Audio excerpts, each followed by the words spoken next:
Hi, and welcome to Wheaton College's Core Book Podcast. Wheaton College is an interdenominational Christian college where we pursue faith and liberal arts learning with passion.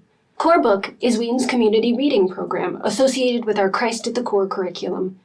Each year we select a book and invite students, faculty, staff, alumni, parents, neighbors near and far, all communities associated with the college to join in. Believing that we read better in community, we create materials to support readers and plan scholarly and creative events to bring readers together. You can find out more at www.wheaton.edu/corebook. As for this Core Book podcast, this is our first season, a 10-episode read-through of the 2024-2025 Core Book, Homer's Odyssey, with Professor of Classical Languages Alex Loney and Professor of English Ben Weber. Our purpose is to provide accompaniment, community, and nerdy joy to readers near and far. I'm your host, Tiffany Eberly-Kreiner. Let's read. Weber, Loney, here we go. We're in books 17 through 20 of the Odyssey today. As we start off our sort of exploration book by book, as is our custom, we will begin with a Sassy student summary.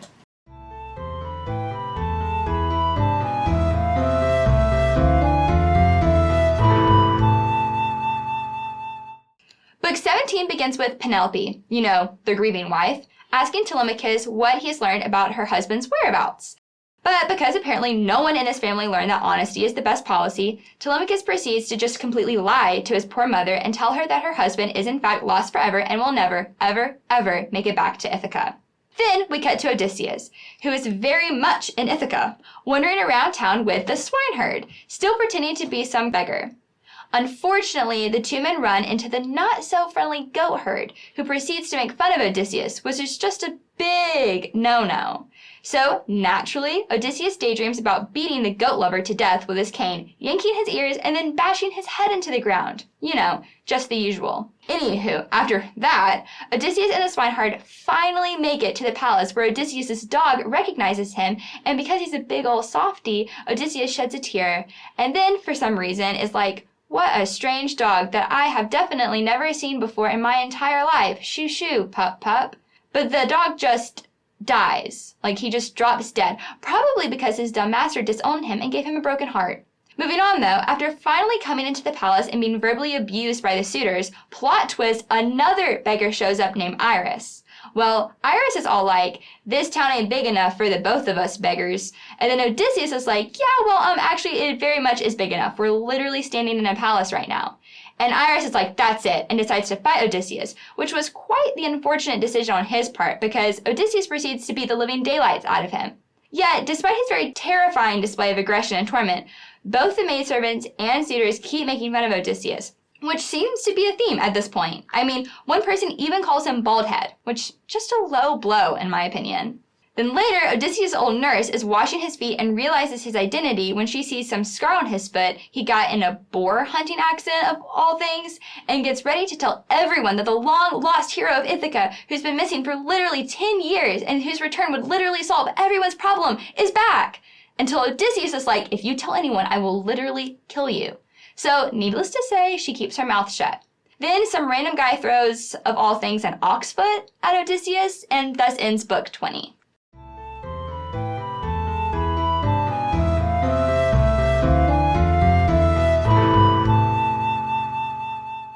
So as you think about both that Sassy summary and your own read of books 17 through 20, is there a kind of keyword, phrase, idea that is driving this collection of books that we can kind of organize our thinking around? How do you think about these books? We're not quite to the end yet, so what is this? So one word that springs to mind is tension. I think that not unlike the group of four that we just talked about in our last episode, this group of four is kind of slowly but steadily ratcheting up the tension before the massive explosion of violence in the last four books of the epic, which we'll get to next time. To maybe elaborate a little bit on what we were saying last time, I make a big deal out of recognitions in the text, and here we have a set of recognitions that takes place kind of in and around the palace, closer to the epicenter of Odysseus's former power. It's through that series of recognitions, or misrecognitions, or failed recognitions, or possible recognitions, that the tension gets kind of driven up over the course of these four books. The other element I would just include in there is there's a whole series of condemnations, maybe, of ways in which villainous characters are shown to be and sort of repeat their crimes in front of and to Odysseus. And so it's all kind of ramped up, further justifying that violence to come. Yeah, I was writing notes on these books, and one of the phrases I used was sealing their doom. Because I feel like at this moment, the actions are getting really close to the consequences.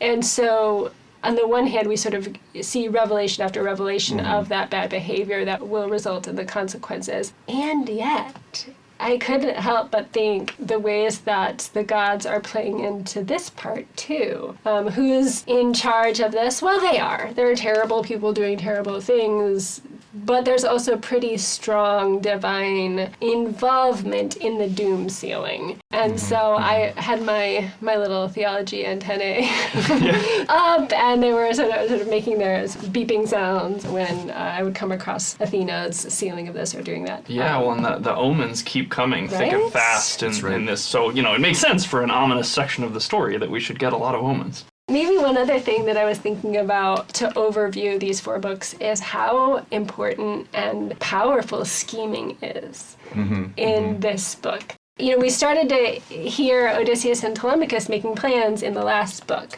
But now we get plan after plan, schemer after schemer, laying it out, doing the things. And I think Penelope becomes a really big player in that here as people transform into their super schemer selves. So then, without further ado, Book 17, Insults and Abuse, is the title that Wilson gives this book here. And if we think about the dramatic and narrative purpose of setting up the revenge that's coming, that's kind of one way to understand what's doing, creating more scenes of recognition and so on. But then, what's it all about, I guess, thematically? We can figure out why in the plot it's happening here, but it feels like it raises questions for me. Namely, if the book Insults and Abuse sets up Odysseus as being besieged by these folks, then is the moral of the book that revenge is good? Is it trying to justify its own end? Do we have thoughts on this? Admittedly, my interest in ethics and theology is coming out right here. Well, we'll see a number of moments here where the suitors show themselves to be engaged in something bad, but yet also the gods sort of have their role in it. So let's look at an example. If we want to lay out the passages, it's actually before the big dramatic scene where Amphinomus claims to be kind of a giver but then doesn't support anyone and ends up striking the beggar. Before all of that, there's line after line where the poem indicates Telemachus' plan, Odysseus' plan, and so on. Line 26 is Telemachus is walking, thinking about his plan to hurt the suitors. Line 50, when Telemachus says to Penelope that she should sacrifice and pray to the gods that Zeus will grant revenge, and then it repeats itself, at least in Wilson's translation. She prays, asking that one day Zeus would bring revenge.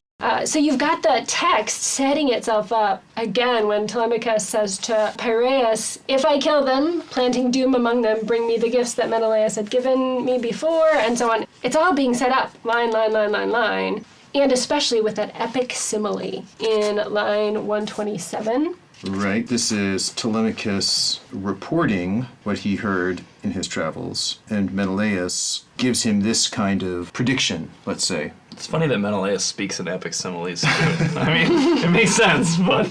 You want to read it? Okay. Oh, for shame, it was in the bed of a bold and strong man they wished to lie. They themselves being all unwarlike, as when a doe has brought her fawns to the lair of a lion, and put them there to sleep. They are newborn and still suckling, then wanders out into the foothills and the grassy corners, grazing there, but now the lion comes back to his own lair and visits a shameful destruction on both mother and children. So now Odysseus will visit shameful destruction on these men. So all of those kind of get us thinking about the revenge that's coming, even before the dramatic insults for which this chapter is named. And Amphinomus is maybe the most fierce example of insulter that we have. If we could linger on that simile for just a minute, because it gets at, you posed the question before, Dr. Kreiner, about, is this book trying to justify the violence that's going to happen? And I probably in many ways would say, Odysseus is our guy at this point in the poem, and so the poem encourages us to believe that he acts rightly more or less, but we've seen so many instances when the poem doesn't seem to have his back in that way. What intrigues me about this simile is that it represents the revenge that Odysseus will take, not so much as righteous, but just as the natural order of things. Like, this is what happens to you when you try to punch above your weight class. And you get obliterated. And I am often inclined to read these books more in that way, that it's not so much trying to justify Odysseus morally, although according to the moral standards that we've been talking about, he has a strong position. But it's really more about the inevitability of the suitor's destruction, that Odysseus, he occupies a rank that is higher than they do. They're mere fawns. Exactly. They are baby deer to his ferocious lion, and there's only one thing that's going to happen when they come into conflict. This is highlighting something that we'll talk about in book 22, but of course, what does a lion do when it comes upon fawns? It doesn't merely shoo them away or just kill them. It, in fact, eats them. So there's something quite bloody and grisly about this whole business, which makes the killing of these suitors having notions of cannibalism even attached to it, I would argue. That's interesting. Which brings us back to Polyphemus, but also to questions of reciprocity, right? Because the poem keeps emphasizing that the suitors are eating up Odysseus' household. Exactly. And so he's about to eat them up. So then, Antinous' action, throwing the stool at Odysseus, is, a physical manifestation of how ridiculous his injury will be compared to what Odysseus can bring and do. And yet the lead-in to that scene, line 400-ish and following, does seem to have Antinous negotiating with the moral codes of the day. Should he give to the beggar or shouldn't he? He actually claims that he gives a lot. If all the suitors gave it the same as me, this house could keep him checked for 3 whole months. So they're going to support Odysseus the beggar, but then Odysseus almost baits him a little bit in his speech before getting him to show his true self, I guess. Yeah, I mean, there's a little bit that's kind of disingenuous about Antinous giving him all this stuff generously, because it's not even Antinous' to give. Exactly so. Yep, it's easy to give. You come up to us, these men give you treats unthinkingly. We have so much, people don't mind sharing another person's wealth. Exactly, yes. There's a real irony there. Yes. Yeah. So then this book shows that doom. Well, one thing I think is sort of revealed here nicely is when Antinous strikes Odysseus and somebody, one of the suitors, sort of anonymously, upbraids Antinous a bit. And he says, 483, Antinous, you did badly to hit the unhappy vagabond. A curse on you if he turns out to be some god from heaven. For the gods do take all sorts of transformations, appearing as strangers from elsewhere, and thus they range at large through the cities, watching to see which men keep the laws and which are violent. So there seems like a notion here that, well, in a way, as we saw in book 1, that, the gods might show up in disguise, and you never know who they're going to be. And there's always the risk that if you mistreat somebody, it could have turned out to be a god, and then you're going to be in big trouble. So even the lowest person, right, the wanderer, the vagabond, there's a risk in mistreating anyone. And we know other stories about people like this who show up in the disguise of a god in the ancient world. I'd even say there's like sort of biblical parallels to this kind of a thing too. Entertaining angels unawares, right? Yeah, exactly so, yeah. And there's a sense you could be mistreating or properly treating a divinity and not realize it. Yeah, which is interesting because, of course, Odysseus isn't a god. He might as well be. Godlike. Well, he might as well be. but he does have the favor of a god. Athena is watching Odysseus and how he's being treated. So, she is present in that way. Yes, right. There's sort of a story pattern of a god that Odysseus is kind of enacting here, though not himself a god. Well, there's that moment when Athena is actually prompting Odysseus to go get scraps among the suitors to find out which of them were bad or good, although she had no thought of saving any. Which is one of those moments where I felt in a tangle about who's responsible for this. Their doom has already been sealed, so now she's just provoking them to show their fullness of evil, which gives me Pharaoh and God hardening the heart vibes. Yes. In a pretty significant way. maybe this is a question we carry forward with us. The first thing to ask would be, is there anyone who manages to step back from the ledge? In other words, who is spared but might otherwise be implicated? And I think it's also helpful to remember that your posthumous reputation matters in this world. And so, even if you get killed by Odysseus, having done the right thing just before he killed you is better, slightly. I don't know about that one, Okay. but okay, maybe. I mean, yes, your posthumous reputation matters, but I think the fact that you've continued in your crimes and were then killed as a result is not going to save you. It's not going to save your reputation. You're going to have a bad reputation. Well, yeah, okay. No, that's fair. Well, that's fair. Tell me how to read the sneeze in that light. Is it all so foregone that everything is a sign of destruction? There's this utterly bizarre moment for me, a non-Greek reader, Right. when The Telemachus sneezes. Penelope laughs and says, "Call the stranger. My son just sneezed at what I said. You heard? It is a sign of death for all the suitors. No one can save them from their ruin now." So if even a sneeze means this thing, surely then it is fated or something like that. Are sneezes significant, or is this a joke? Almost anything could be significant. Fair. I am a literature person. What interests me about the sneeze is just how gleeful Penelope is in her announcement. And the fact that actually Penelope, who has suffered an awful lot at the hands of the suitors, is now gleefully predicting their destruction and an end to her ordeal. Here I'm getting ready for my next sort of tendentious thesis. Right after she says, no one can save them from their ruin now, right? They're doomed. Goes on to say, oh, and also, let's give some nice stuff to that stranger who's wandered in here. And one of the big questions for me that hovers over this set of books is, what does Penelope figure out and when does she figure it out? And of course, you have to read the book pretty hard. I mean, there's no really clear answer to that question. But the more I read the Odyssey, the more I feel that it's actually somewhere in this group of four that Penelope kind of understands what's going on. This is an early moment, but I think you could definitely play it that way if you were play acting it. Yeah, that she knows something's up, I guess, is what I would say at this point. Does Eumaeus then? I mean, how do you read the line? At that, the swineherd went and stood beside Odysseus. His words had wings. Now, sir, Penelope, Telemachus' mother, has summoned you. And so I wonder, are they in it together? Are we all just setting up a little drama now? I mean, I'll put my cards on the table that I'm highly skeptical of the entire early recognition thesis, and I'm not sure when we're going to have that debate. Maybe later, maybe in book 19, where she sets the contest. But I take this just to be, he sneezed. Nobody can sneeze on purpose. Well, I guess maybe you can make yourself sneeze. This little surprising event happens, although, again, sneezing's not that unusual. And she takes it to be a sign that this thing I wish for might come true. Nothing much more than that. We can come back to that later. I know that there is one more recognition scene in here in this book that Weber wanted to talk about. Yes, faithful Argos. Well, if a dog knows him, why can't Penelope and Eumaeus, right? Like, come on now. He has a better sense of smell, I suppose. Well, not when he's sitting on all that manure. I don't know. I do think, yes, the fact that the dog is able to recognize Odysseus is potentially significant in light of us arguing about when Penelope figures it out, if she figures it out before he tells her. But to sort of tease out more another thread that I've been following, which is Odysseus being recognized is important to Odysseus because his sense of self is somewhat in flux throughout this poem.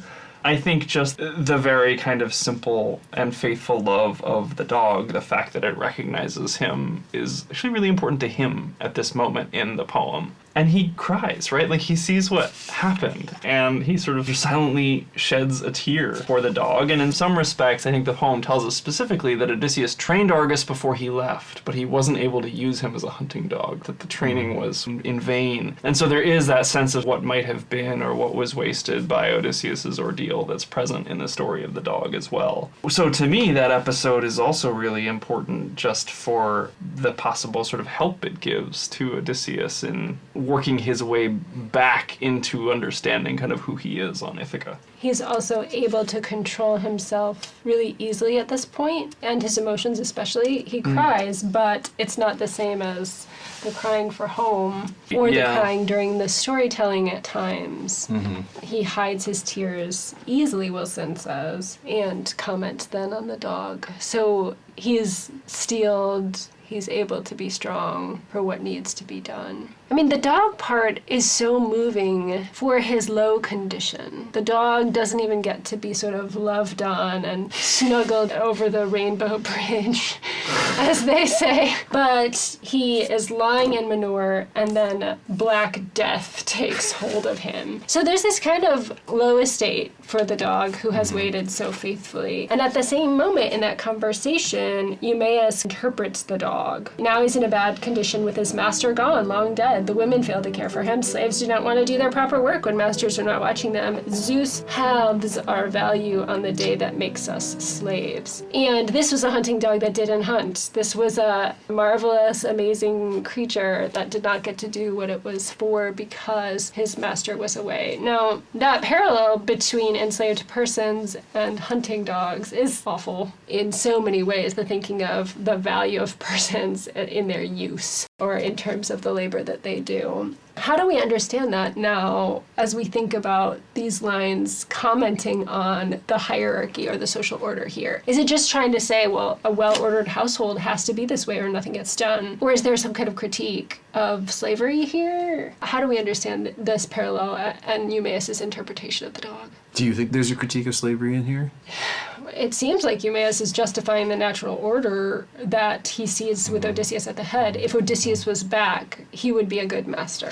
The way that Lattimore translates this is kind of interesting. He says, "For Zeus of the wide brows takes away one half of the virtue from a man once the day of slavery closes upon him." And the word there is arete, which has a wide range of meanings. Moral, but also sort of social standing, capacity. And I think maybe for us reading it today, we could take a kind of ironic critique of slavery out of this. But for them, I think it was just a recognition that someone who's going to be enslaved, who's been enslaved, won't work as hard, won't be as effective as somebody who's free. We might say, well, therefore, we shouldn't enslave people because it makes them worse. You know, I don't think they would say that. I think they just say, well, unfortunately, that's the way that slavery works is, you know, we end up with people who aren't very good at being farmhands, say, because they've been enslaved. Or the work that you do is just eaten up in injustice, which is what happens to Eumaeus, right? So he has this noble background. In his enslavement, he goes to do the best job ever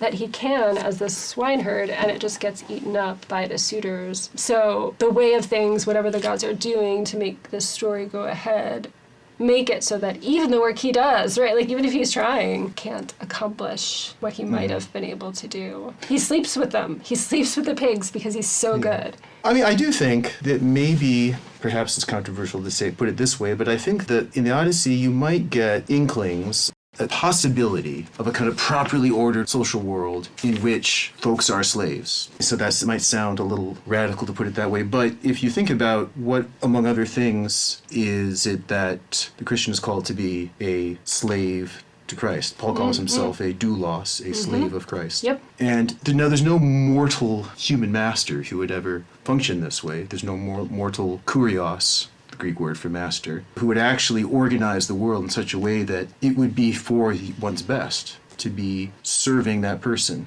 So that doesn't exist. But in some divinely ordered universe, I think that there is a way in which being a slave is actually what all humans are called to be. Slaves to righteousness, etc., right? Exactly, Not yeah. lightening up that language that is in the biblical text and so on. So a powerful exploration then of the social order is at work in these books, thinking through how it ought to be with regard to gifts and hospitality to beggars, how it ought to be with regard to hosting and guesting, how it ought to be with divine oversight, how it ought to be with revenge. These are all the essential issues for flourishing. Sure, yeah. And so epic literature wrestles with these. We see the text wrestling them as it comes to its climax. So book 18 then, as we move on to a comparison of beggars. In some ways this was a plot twist that I wasn't really expecting. I don't know. How do you understand the sort of narrative purpose of this comparison? There certainly is a sort of highly comic scene in here. And, you know, one of the things epic is as a genre, especially the Odyssey version of epic, more so than the Iliad, is it includes different genres within it, little things aside. Like we saw in book 8, with Ares and Aphrodite caught in their sort of love trap. Similarly, I think this is a little sort of comic aside, but it fits into a larger pattern, like been talking about. Signs of the real Odysseus lurking behind the beggar Odysseus that go unrecognized. And I would add, I mean, to me, part of the humor of this episode derives from the fact that men engaging in manly competition is a thing that happens in epic funeral games, especially. And so this, to me, reads sort of like a comic send-up of a kind of a boxing match that you might get more seriously in other contexts in epic. Yeah, there's a narrative purpose. The suitors have sort of put Iris in the way to keep Odysseus out of the palace, so he's got to get through him to get in there. But I tend to agree with Maloney that that's not the real reason this is here. That it's a way to show something of Odysseus's character. It's a way to remind all of us that Odysseus is pretty strong. Those massive thighs and mighty shoulders, right? Oh, that's right. And it gives also another opportunity to see Odysseus calculating the right response in the midst of insult. This happens throughout these books, is he gets insulted in various ways, and he could sort of lash out immediately. Certainly he's strong enough to take on any one person and destroy them. But when you're facing 108 suitors, that would not be the wisest thing to do. So he bides his time for the right moment. And in fact, first he's happy to ignore the insult that Iris gives him. But Iris insists, there's only room for one beggar here. And there's a scene where in this moment he's thinking, should I kill him with my blow or just knock him down? And he's like, no, I better not kill him because then I'm going to reveal who I am actually, how powerful and strong I am. Yeah, although it's funny that Odysseus's idea of restraint is like the Mike Tyson one-touch knockout. I mean, to a modern reader, this is still pretty extreme, but... Yeah, but a goat stomach stuffed with fat and blood roasting on the fire is the prize, so whatever happens, he has to it's win. Basically a haggis. Yum. So the comic scene, powerfully hilarious with the revelation of massive thighs and mighty shoulders. But then ethically at issue, we have a kind of clarification of all of the themes that have come before about how to beg, how to win, how to waste wealth, how to revenge yourself on that, right? So I'm thinking about the speech to Amphinomus and lines 125 to 140, for example, when Odysseus says, listen, you're well-spoken and so on. We're the weakest people. When the gods bestow on us good fortune and our legs are spry and limber, we think nothing can go wrong. But when the gods bring us misery and pain, we have to bear our suffering with calm. He goes through his own fake history and then says, no one should turn away from what is right. A man should quietly accept whatever the gods may give. I see how wickedly the suitors are behaving, wasting wealth and failing to respect the wife of one who will soon come back to his family and homeland. That, is a pretty serious speech in a comic space that lets us know the digs that are underneath maybe some of this match. Yes, it's all set up because Amphinomus gives Odysseus, these 2 loaves of bread. It's just part of his sort of, hey, you did a good job defeating that beggar. Wish well to your health. And so Odysseus is like, okay, you seem like a decent guy, so I'm going to give you the chance to get away. Mm-hmm. Yeah. So I think actually what's more striking is the response, in a way. So he spoke and poured and drank the honey-sweet wine, then put the cup back into the hands of the lord of the people. But the other, this is Amphinomus, went back across the room, heart saddened within him, shaking his head. For in his spirit he saw the evil, but still could not escape his doom, for Athena had bound him fast to be strongly killed by the hands and the spear of Telemachus. He went back and sat down on the chair from which he had risen. So what's striking about that is, again, this is this bit with hardening Pharaoh's heart kind of thing. It seems like he might repent here for a minute. He's like, this is a bad business. And he's about to leave, perhaps. It's not entirely clear. But Athena bound him fast in order to be killed. So Athena doesn't want anyone to escape. Binding him fast makes me think of earlier stories we have of binding, but also thinking through the rest of the book how Athena does the same sort of hardening of heart with Odysseus when she makes the suitors keep taunting him because Athena wanted pain to sink down deep inside Odysseus. She wants to hurt him to rev him up. And so she's driving this too.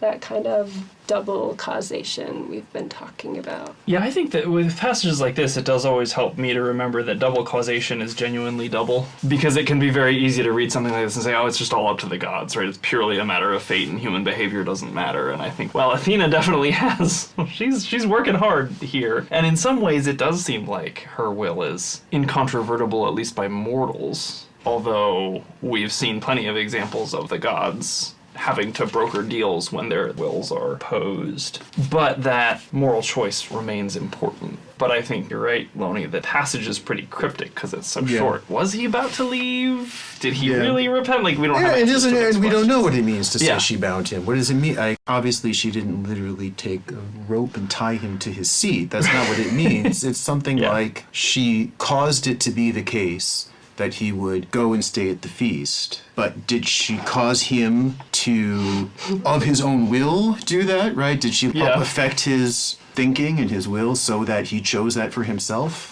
The compatibilist read, perhaps? That's right. Yep. Well, more is coming. In some ways, I feel like we leave him there in this tension, which the comedy of that fight was meant to dissipate a little bit, or to lighten for a moment, and then here we go back into it. We'd had in book 17 super dark, portent, omen-y feel. Now a little comedy, but we're back toward the tension and everything keeps going. That's right. Which brings us to the central book, our sort of most important book in this group of 4, book 19, when Odysseus in disguise hangs out with Penelope and they talk things over. So, how do you understand this recognition? You mean the recognition by Eurycleia? I mean, well, Web. Yeah, I'll fight about this one. Both. Yeah, so definitely the moment when Eurycleia, the nurse, recognizes Odysseus because she sees the scar on his thigh from the Boarhunt, I think thanks to Eric Auerbach, might be one of the most famous recognition scenes in all of Western literature. And I remember, reading that essay when I was younger and that being sort of a formative moment. Can you say something about why that's a formative essay? Yeah, so, Auerbach is a really interesting figure in the sort of legend about that book, Mimesis, in which the essay appears. I think it's the first of the essays in that book, yeah, right? chapter 1. Yeah. Yep. Is that he wrote it having fled Europe during World War II and wrote it essentially from memory, and so I'm not sure that's precisely true, but part of the story is that it's this just phenomenal work of sharing everything he had internalized during his career. So the essay itself is called Odysseus' Scar. And it's a sort of deep, close reading of that recognition scene. And Auerbach is trying to make arguments about these fundamental differences between Homeric style and Old Testament style. And one of the things he says that always sticks in my mind that I think is really interesting is that Homeric style kind of knows only a continuously illuminated present. In other words, that the experience of reading Homeric epic is to be confronted with this beautiful, bright, fully delineated world at every turn, where you always feel like the action is unfolding in the present right in front of you, whereas the experience of reading the Old Testament is always to feel as if you are only looking at the tip of the iceberg, and the things that make the text meaningful are kind of like lurking somewhat nebulously in the shadows. That's the essay, at least as I understood it. I find it really interesting, and it's sort of a model of careful reading when it comes to the passage, and that's one reason to respect it. But I find myself, the more I read the Odyssey especially, but the Iliad too, wondering if he's quite right about the continuously illuminated present, because I do feel that some kind of sense of history and sense of the differing textures of past and present is actually pretty important to this poem. I think that's true. Almost every classicist I know who's read the essay admires Auerbach, but thinks he's wrong. All right, well, good to know. Because Homer ended up on the wrong side of the aesthetic divide. Right. And to what extent is Auerbach really trying to make an argument about the Old Testament, and that Homer is sort of, being put to work in that capacity?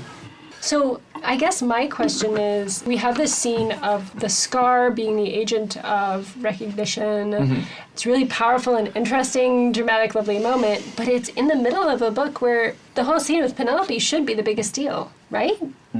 This is what we've been waiting for. They're alone. It's at night. They should be having, and they are having, this really emotional, powerful interchange where he proves down to the very tiniest details that he knows who Odysseus is with the brooch description. Sure. Well, let's not leave the scar just yet. Okay, We well, I already just mean it came first, is my Okay. point. The whole question is, why is the scar so important, given all of that?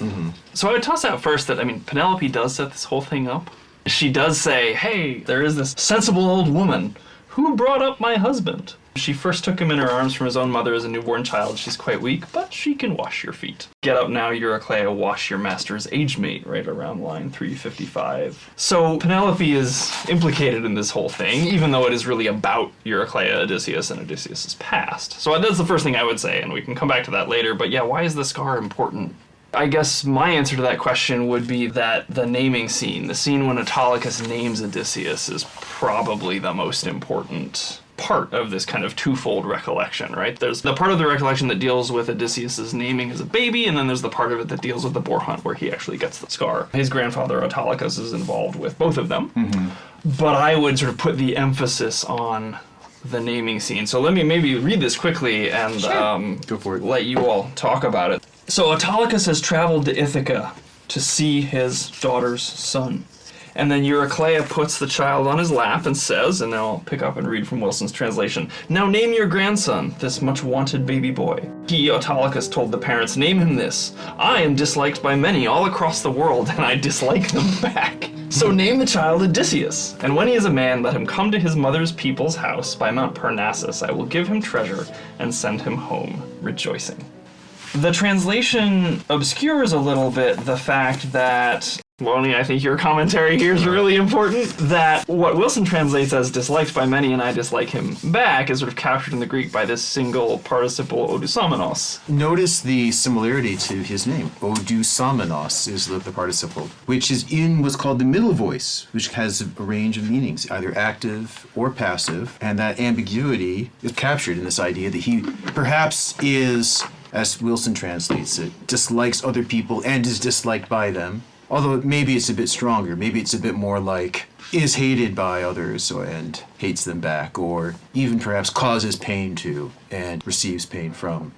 And that's how Fagles translates that bit. Yeah, yes. Let his name be Odysseus, the son of pain, a name right. he'll earn in full. But I feel like it works with hated too, because Odysseus does really rile up, some figures we can think of in the course of his journeys and travels. Sure, he gets the goddesses and so forth, but there's a lot of ire. So the name is given to him, right? He's sort of the Odysseus, the painful or hateful one, or something like that. And the name is kind of given its own story in the Boarhunt. Because what happens in the Boarhunt, I didn't know this until I read Homer, but apparently hunting wild boars is a very dangerous business. Yes, indeed. Oh, heck yes. I mean, they talk about it even in Texas these days with the wild feral pigs and things. That's right. As a medievalist, one encounters disastrous boar hunts fairly frequently. Not personally, but in literature, I should.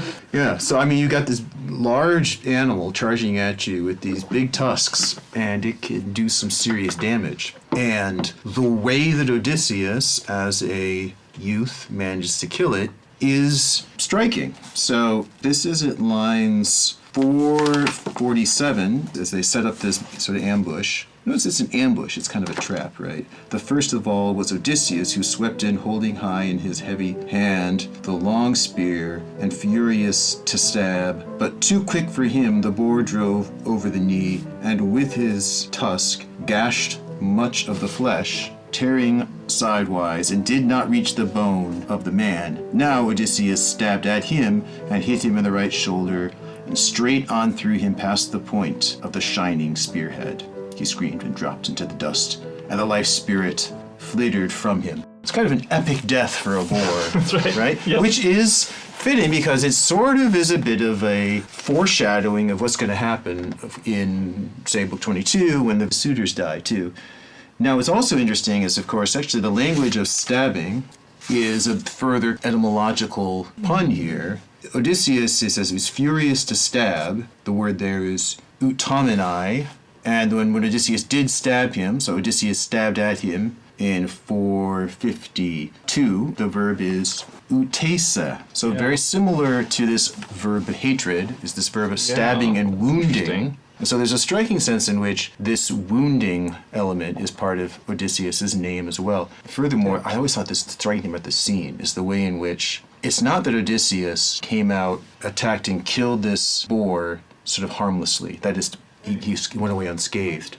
Yeah. He is first attacked, wounded, and has to strike back after he himself has been attacked. It reveals his character, that he's already learned in a way this lesson as a youth, that sometimes you have to endure great pain in order to strike back harder and achieve your aim.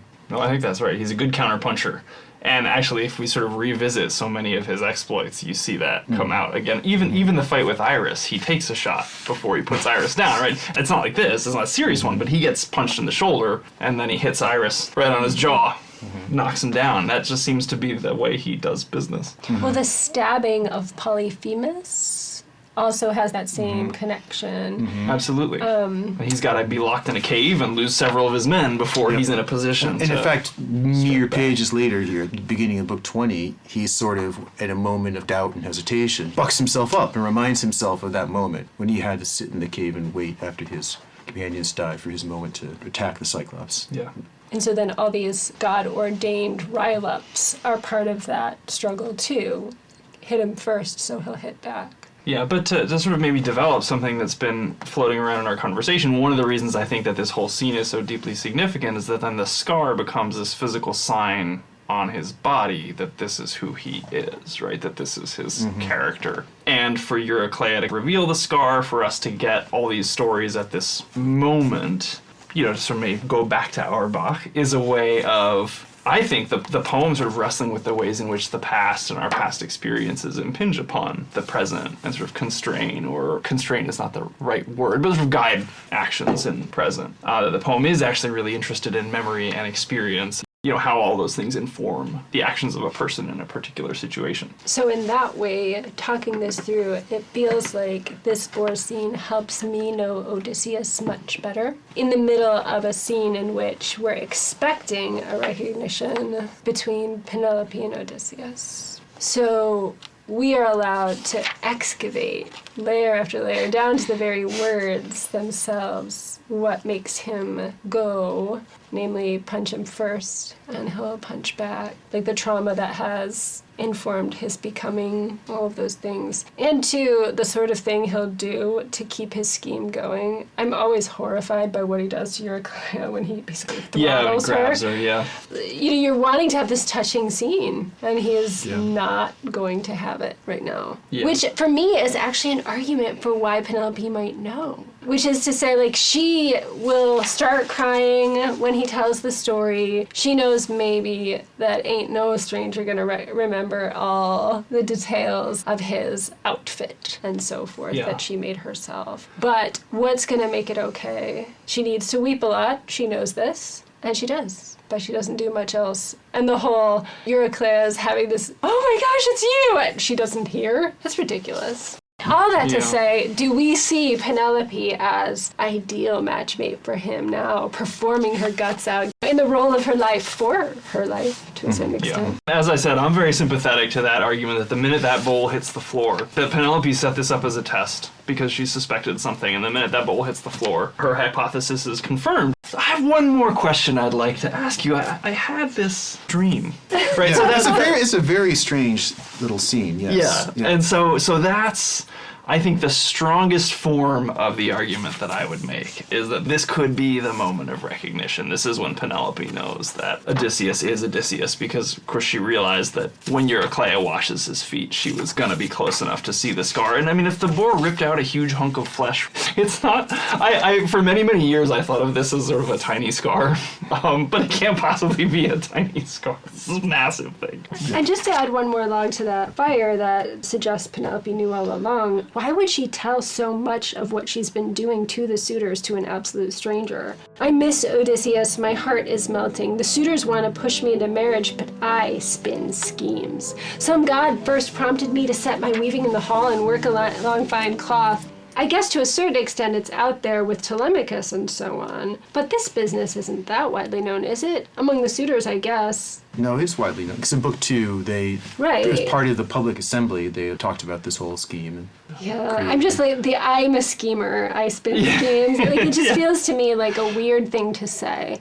I would direct this, if this were a theatrical procession, for her to be knowing because she is saying, I'm just like you. I think this makes sense because, you're an English professor who works on modern literature. Shakespeareans would have my back on this. I mean, this isn't Henry James, is what I would say. There's just a... Ouch. No, I love Henry James.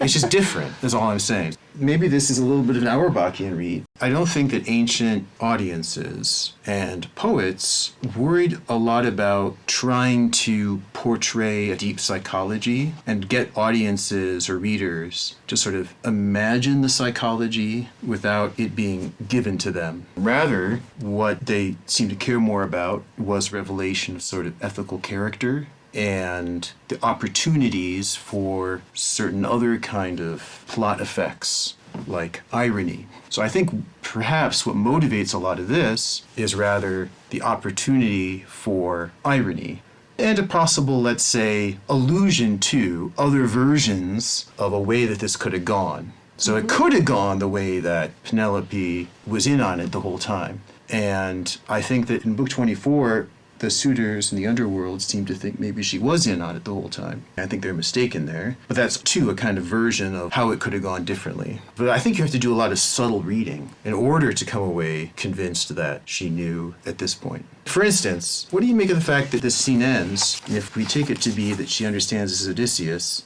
it ends with her going up to her bedchamber and weeping, presumably, I assume to be the weeping of grief. So that particular question, I think the answer is in book 16, that when Odysseus and Telemachus do reunite, the dominant emotion in their reunion is grief and not joy. They cry their hearts out grieving, and I think Penelope's in the same place. Now, that's an answer to the question you just asked. There are a lot of other things that you said that I think are really, that are very forceful arguments, right? That are tough to deal with in part because we can't ever be native audiences. I think about this a lot, in dealing with early medieval Germanic poetry and prose, which is also sort of notoriously laconic when it comes to what's happening inside people's minds. We're just told very little, and it's hard to know, is that because the texts are inviting us to think about what those people would experience, which would produce the kind of reading that Dr. Kreiner and I are offering, or because that's less important than other things that the text is trying to communicate, which would tend towards the sort of reading that you're offering. I wish I knew. Right? I wish I could say for certain. The other part about it that convinced me that this is not likely early recognition is because in book 23, we talk about that later next time, but she doesn't believe that this was actually Odysseus. She's not convinced right away that it's him. We should talk about that later. Yeah. Because I think there's an argument from our side, but maybe it's not the one that'll carry the day. Maybe one tiny other thing that I might mention is that when Penelope has her last speech in this book, she emphasizes their spatial proximity and distance in a really suggesting way. If you would sit and entertain me, I would never wish to go to sleep. So they're together, and she's emphasizing their proximity. If you were willing, as Fagles translates it, to sit beside me in the house, indulging me in the comfort of your presence. She's saying, if you would be with me, I would never want to sleep. But I'm going to go to sleep now. Me in my bed of pain.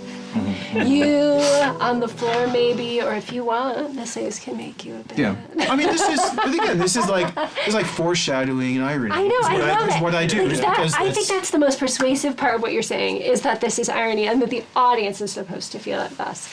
Which I think they do, and beautifully and hilariously and amazingly, and I would have goosebumps and delight at the experience of it. Because when they finally are reunited, their night abed is extended by the gods so that they don't sleep right away. They can enjoy each other for extra time. I like that moment, but we'll talk about it later. Okay, Yes. good. Yep. I don't think we can settle this question quite today. I think we're going to end up revisiting it, but at least we have the sort of pros and cons on the table. And whatever is happening, Penelope's richness of character and worth are amply evidenced in this book. So when she means to announce a contest, we think, oh, look, another person who does tests. She's becoming, again, a schemer. I spin schemes just like you. So we see them matching. And Telemachus growing into it, too. Okay, so book 20, our last book of the day. How do you understand this guy, and what are our key thoughts of its narrative purpose and thematic purpose? So narratively, we get the whole faux contest set up here, and the last sort of steps are set in motion that are going to make the denouement inevitable. It won't happen another day. It's not going to be like next month or something. It's going to happen now. That's what transpires here. Thematically, we get more omens, more ghastly scenes, and perhaps the darkest of them all when Theoclymenus, the homicide, shows back up again. Wild reappearance. The guy that Telemachus says, sure, you can get on our boat, has a moment suddenly where he experiences an omen and says, no, you guys are going to be kings. You and your family are going to be kings forever. And then he becomes a straight up scary prophet. What he sees first is striking, right? This is line 345. In the suitors, Pallas Athena stirred up uncontrollable laughter and addled their thinking. And now they laughed with jaws that were no longer their own. The meat they ate was a mess of blood. Their eyes were bursting full of tears, and their laughter sounded like lamentation. Godlike Theoclymenus now spoke out among them, poor wretches, what evil has come on you? Your heads and faces and the knees underneath you are shrouded in night and darkness. A sound of wailing has broken out. Your cheeks are covered with tears, the walls bleed, and the fine supporting pillars. All the forecourt is huddled with ghosts. The yard is full of them as they flock down to the underworld and the darkness. The sun has perished out of the sky, and a foul mist has come over. And then they just laugh at him. My word, though, he really ramped up in significance, didn't he? I would have never known that was his vocation, prophet. Mm-hmm. How is it translated in yours? Wilson says the prophet, Theoclymenus, addressed them. I think godlike was the... Godlike Theoclymenus. I mean, he gives a prophecy, so he is godlike, I suppose, and a prophet. It's also the way it's presented. It's as if the moment is sort of transformed. There's a kind of temporal shift in a way. So the future rushes into the present, and they see this feast that they're engaging in its flipped sense, what it's going to become soon. And when we get to the point in book 22 when they die, it's at a feast, and so much of what happens is a kind of inversion of normal feasting patterns. And they die in this ghastly way in which their own feasting turns into a feast where they're the food. Which is why I think we get this sense of the meat they ate was a mess of blood. The true character of their feasting was revealed here. And it seems to me that it also sort of looks back to the cattle of the sun, where the meat was also bleeding, and there's another scene of beastly feasting that doesn't end up well for the people who do it, and so just as Odysseus's men perish because they ate the wrong stuff, so too will the suitors perish because they ate the wrong stuff. This book also emphasizes Telemachus's Yes. manly role. Yeah, he gives his first good speech to the suitors, I think, where this fellow Agelaus, after Telemachus says, what is it, in Wilson's translation, I used to be a child, but now I understand things, good and bad. I have to watch and put up with all this. He lists it. But please back down from your hostility to me, or if you do still want to kill me with bronze swords, go on, I want you to.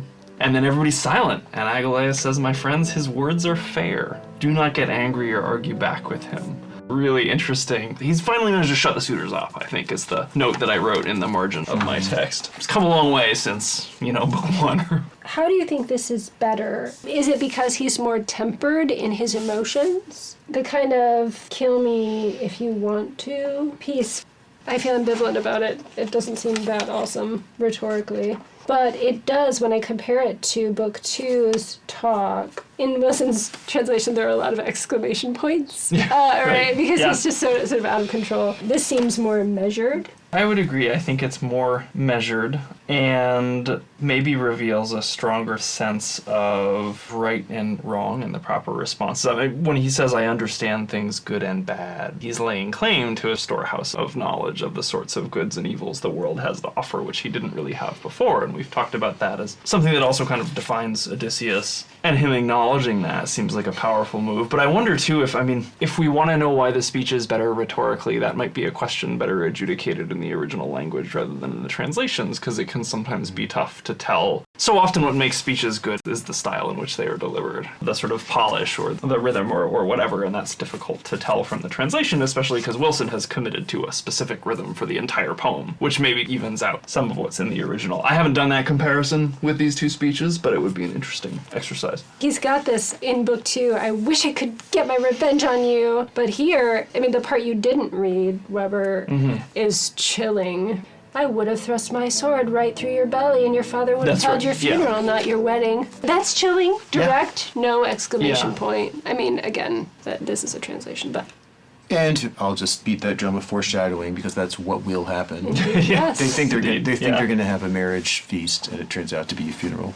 Yeah, and that's part of, I mean, you talked about the sort of relative weakness of that. If you want to kill me, go ahead. The way I interpret that is what he's really saying is, if you want to start the fight early, feel free. No, of course, they don't know that. Rhetorically, I think this move that they'll make, a little bit of hyperbole of, oh, what's happening is so shameful, I'd rather die than continue to watch and see what's going on. So when he says that, he's like, well, I can't stand to watch any longer, essentially. Yeah. Well, and also I think to display a certain amount of stoicism or whatever it is in the face of death is something that you often see characteristic of more mature people in pre-modern poetry that deals a lot with war. So think of some of the stuff that Beowulf says, well, if Grendel wins, you won't have to bury me because he's going to eat me alive. But it's all up to God. That sort of this is what it is, and I might not live to see tomorrow, but I accept that. Do you? Is a very sort of powerful move to make. And we're about to see in the next books the beginning of a set of contests of men being manly, doing these, or seeking to do these manly things. So if this is a kind of let's go type moment, then we're about to. Indeed we are. Under Penelope's wise idea having. So as you think about these 4 books, the rising portents, double causation and ethical questioning, maturation and the assumption of leadership, and stratagems for all, the advancing value of a well-laid plan. Yeah, I think that's exactly where this is all headed. He's schemed it all up, he's about to pull back the bow, and then we'll see go from there. Let's go. All right. All right.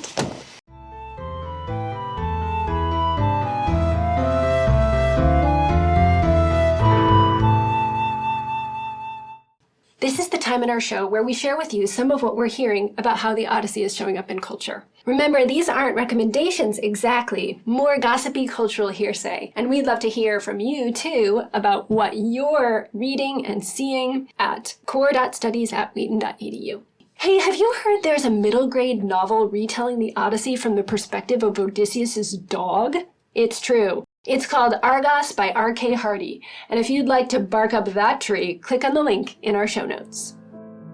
Thank you so much for listening. Do you have questions about the Odyssey that you'd like our Core Book podcast team to consider? Send your questions to core.studies@wheaton.edu by December 1st, and we'll consider them for our question and response episode, the last of our season. We might not be able to get to them all, but we'd love to hear from you. We'll be back next week with more nerd love. But if you miss us before then, visit www.wheaton.edu/corebook. Or better yet, find someone to share the Odyssey with. With Core Book, as with all books, we read better together. The Core Book podcast is a production of the Core Book program at Wheaton College in partnership with the Aequitas Fellows Program in Public Humanities and Arts. Aequitas PHA is a creative studio and scholarship program that brings together 4-year cohorts of undergraduate student artists, theater makers, dancers, musicians, writers, and all manner of scholarly nerds to build publicly engaged projects in the humanities and arts. You can find out more about the program and all the Aequitas themes, including global public health, sustainability, politics, philosophy and economics, and urban leadership at www.wheaton.edu/Aequitas. That's AEQUITAS. You can find out more about Core Book and look at our years of archives and reading materials for all our core books, from Shishaku Endo's Silence to Marilyn Robinson's Gilead and Daniel Nayeri's Everything Sad is Untrue at www.wheaton.edu/corebook. Our podcast is produced by the endlessly capable Emma Smith. Music is by Tristan Guzman. Art is by Lily Groves and Cecilia Waidatt, with audio editing by Emma Smith. Our Sassy student summarizers are Zoe Foster-Whiddon, Houston Heinrich, and Emma Smith. Special thanks to the Wheaton College Aequitas Fellows Program in Public Humanities and Arts, Bailey Garrison, Mariah Sray, Anna Porter-Puckett, Karina Adamowicz, Linda Bretz, Sherry Austriaco, Rebecca Larson, Les Barker, and the Wheaton College Marketing and Communications Department.